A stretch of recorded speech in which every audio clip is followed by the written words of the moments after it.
Harold, it is so nice to meet you. You too, you too. Now tell me, how does it feel being every adoring Afternator's man crush every Monday? It's very flattering. I appreciate it. Yeah, I don't know what to say. I don't know how to feel, but it's not the worst thing in the world. It's not. It's definitely not.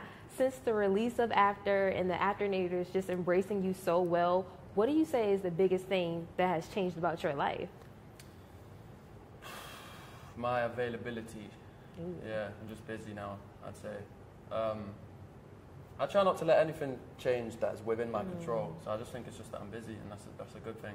Going to the malls can't be easy for you anymore. I never really loved shopping or going to the mall too much anyway, so it's that's not the biggest problem. But yeah, I'm definitely I do miss the ability to walk around certain places more freely. Since you're reprising your role as Hardin Scott, how do you feel like this role is challenging you as an actor the second time around? In every way. It's you always want a challenging role, obviously, and the first one was in a good way, and this one is in a different way. There's just more emotional scenes, some comedies. It's just a more kind of well-rounded character. We obviously get to know him better, so there's more that we do with him that gets to test me as an actor. You said emotional. How do you tap into those emotional scenes? What are you thinking about? What's going through your head? Changes between each one. I know some people like to use external sources to get themselves sad or happy or whatever. I tend to try and do it through the character. I haven't yet resorted to like watching sad videos before I shoot, but I hear some people do that. For me, it's all just like put yourself in the character's shoes, and they'll be, if it makes sense for them to be sad, once you're in their shoes, you will be, kind of thing. So speaking of putting yourself in your character's shoes, Tessa and Hardin have a really roller coaster ride of a relationship. So what can you take from their relationship and apply it to your life? What lessons have you learned from playing it? I say definitely just be honest and open. It sounds obvious, but if you know there's something that someone you know in your life should know, then say it and don't wait till it's too late. Yeah, I think honesty is a good lesson to learn from their story. So true.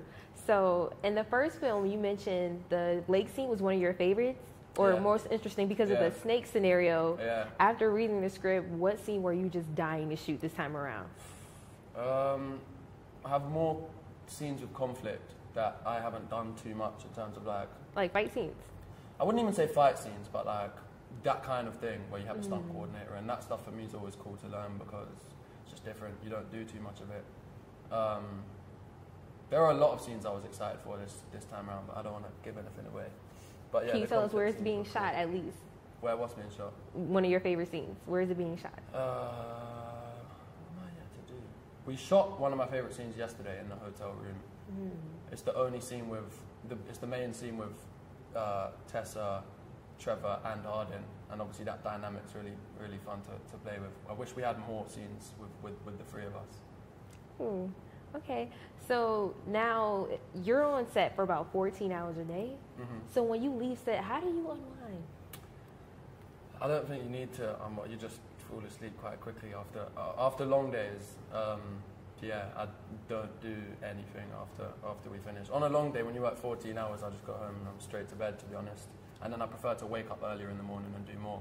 But when you have enough time, go get some food somewhere, or to be honest, we do just end up chilling, the cast and crew or whatever, and then anytime we try and talk about something unrelated to the film, it just somehow goes back to talking about the film. So we're never really off work. When you're shooting, it's all you really think about. So it's cool. It sounds like horrible, but you're just in it, and then when you wrap, that's when you can unwind.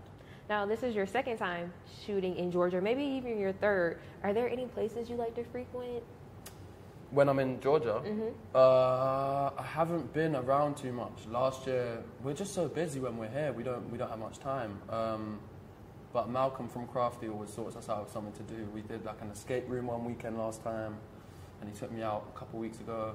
So yeah, there's little things to do, but no, I haven't figured out where my spots are yet. Okay. Thank you. Thank you so much.